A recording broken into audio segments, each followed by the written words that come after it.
President-elect Trump has floated the idea of using the military to help with deportations. National Border Patrol Vice President Cueto joins me now. How do you feel about that? What would the military be used for? Look, I think the military can be used to detain some of these individuals, or maybe act as the guards in the areas where these people are going to be detained.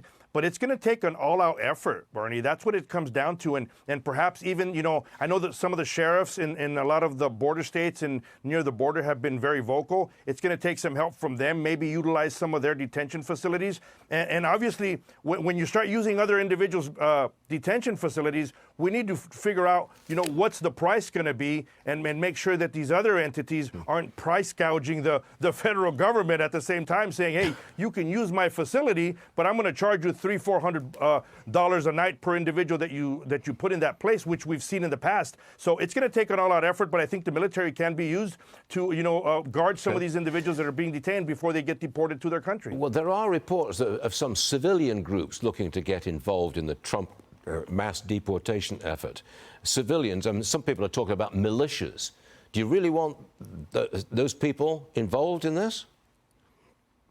No, I think when you start doing that, that puts us in a very difficult situation and dangerous situation for everyone involved, because you're talking about individuals that are not properly trained. They don't know immigration law first and foremost. I think we need to leave the vigilantes and the comic book heroes just that, in the comic books.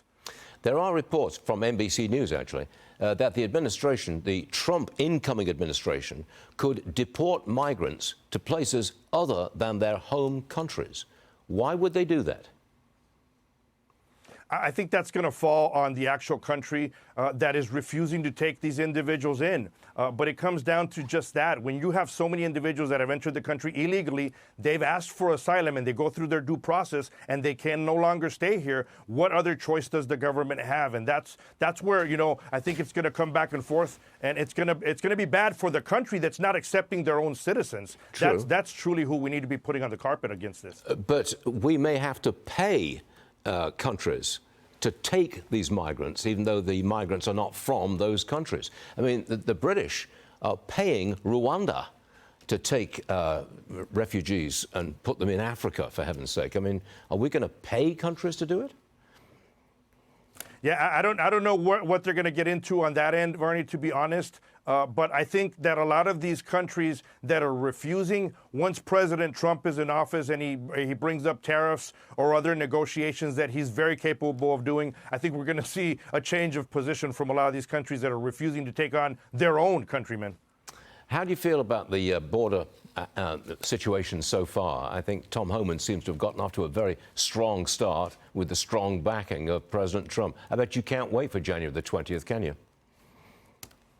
No, look, I was just with Tom Homan a couple of days ago out here on the southern border, and he spoke to the troops. He spoke to, boots on the ground. He's been out here seeing what's happening. He had meetings with other sheriffs at the same time.